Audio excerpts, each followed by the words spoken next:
أعوذ بالله من الشيطان الرجيم.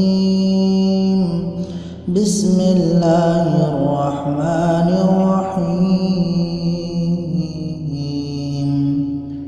ألف لام ميم.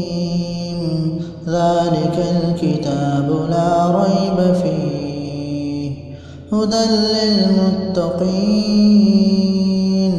الذين يؤمنون بالغيب ويقيمون الصلاة ومما رزقناهم ينفقون والذين يؤمنون بما أنزل إليك وما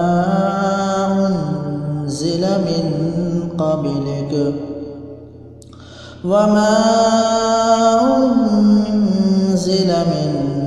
قبلك وبالآخرة هم يوقنون.